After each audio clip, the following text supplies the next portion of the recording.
Now, as you can see, we do have Star Station as map number 2. A pretty map, the prettiest map ever made in SC2. Would you do the honours and introduce these two players, Greedy? Of course, thank you very much. In the bottom left as our red Terran, losing that first game, we have Nervo. And in the top left as our purple Protoss, taking that first game quite comfortably, it is ChinkYY. So, Star Station, aside from it being beautiful, what are your thoughts on this? Other than it being beautiful, like these gas extractors, I like this map. I don't know what it is about it. I just tend to... I like it in all the matchups. It's because the hard to take third. It has that hard to take... Well, harder to take third because of it being wide open.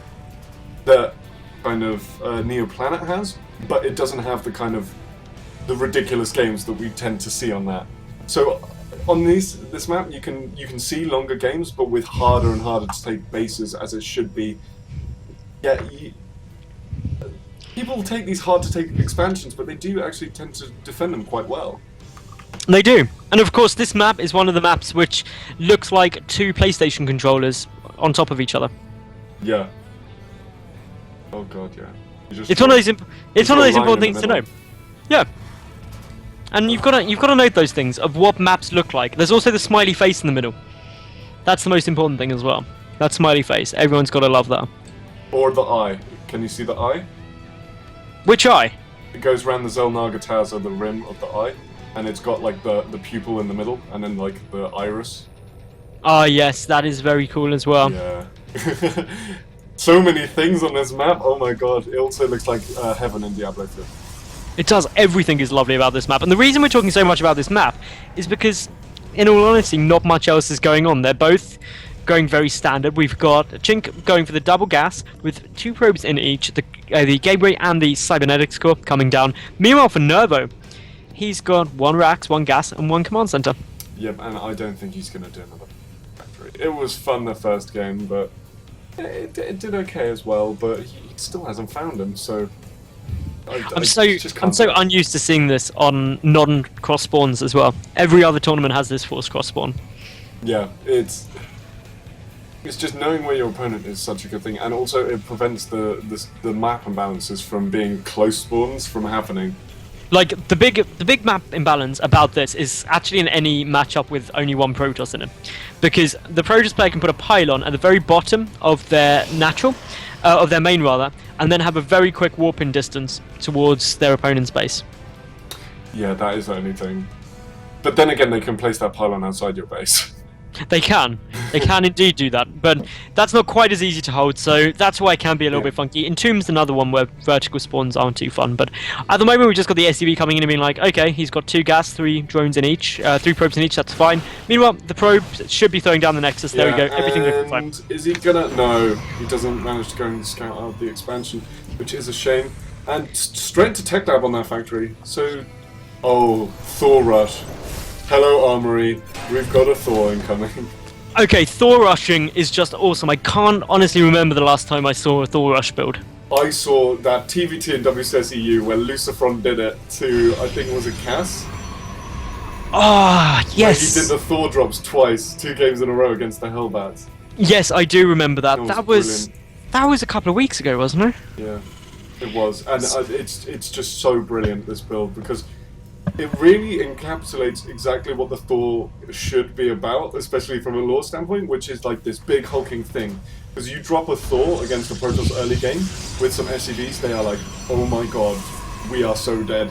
And you've got to pull probes, you've got to pull everything and try and kill this like giant metal monster that's killing everything, because they give and take so much damage. But, oh god, Mothership Core comes in and scouts, you're going to see the tech lab and be like, huh? Oh, hold on a second. Armory. You're Thor rushing me. Yeah. Ooh, Widowmine gets a good hit off. Is it going to get away though from these Marines? Oh, time warps to save it. Time warps are fun. There's lots of calls for time warps to affect air now as well. I think that would be pretty funky. I don't think it would work too well. Yeah, I'm not sure how that would work because especially against air, the air that's stacked and then storms. I just see it like, ooh. I don't know. I can't comment though because I am nowhere near knowledgeable enough. Here we go. SCVs are being pulled. Marines are going to come with it. And here we go. The army is going to march across the map to great victory or great dishonor. Quick, Greedy, name the Thor. Name the Thor. No, I can't use that. Thor, Tony the Thor. Tony. Okay, so Tony the Thor is boldly marching across the map. This is important, that if you get one hero unit in a game, you have to name them. It adds so much to the enjoyment of everyone, but Tony, he's just wandering quite slowly. I'm surprised Medevac hasn't picked up Tony, because that would be a lot quicker.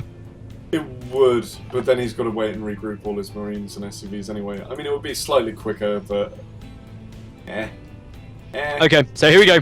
The SCVs are hugging up on Tony. Tony has a magnetic attraction for SCVs. He's just irresistible to them. It's like a muscle man on the beach, and all the girls are clamoring for him. He's like, "Ladies, please control yourself." But here we go.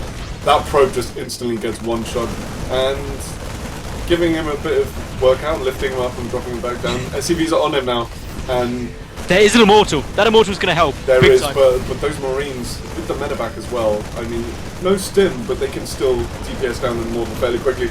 Guard and shield goes down. He needs to focus that Immortal with the Marines, but he's just not doing it. Time Walker's down. SCVs are being pulled to attack, not defend. Trying to target the Nexus with this Thor. Not sure what he's doing. Yep, and he's gonna get it.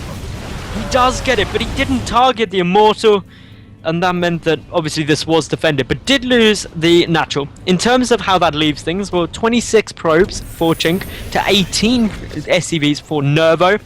Nervo, though, he does not have his natural either. He's getting a Raven down to add into this, so he's going to be getting some PDDs. We've got the second Thor down already, though, for Nervo. He's getting a tank in addition to that, because he's got to hold off a relatively large counter push now. Yeah, because he lost his standing army. He traded it for the natural, but he's lost his big tech army.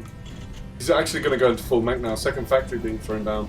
And this Raven's going to come out. If he has enough time to get a Hunter Seeker up, I think it would be quite useful for getting these Immortals down. But there we go. Oh, Widowmine snipe for free. Tank is at the front, not where you exactly want it to be. Immortals tanking the damage, and oh god, this is not looking good. Auto turret goes down.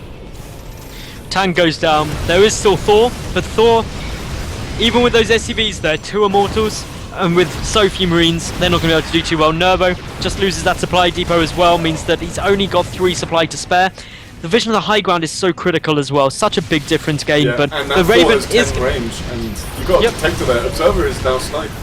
Zealot going up and doing the spotting for him now, but he can lift this up and go back home. Problem is, the Protoss expansion has just finished, so he can turn around and go home now and be ahead.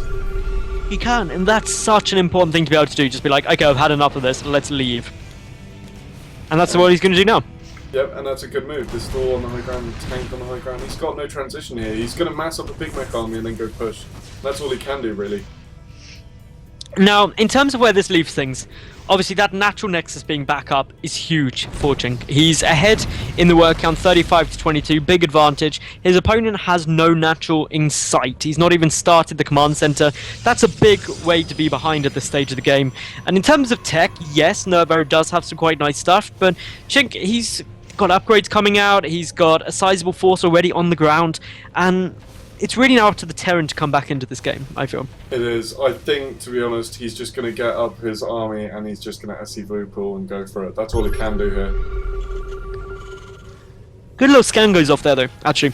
So that scan just means that you can see precisely what's consisting of that army, whether you can take it head on, but the Immortal count getting quite good. And that first Colossus, even with the move out now, the Colossus would be down before it got over.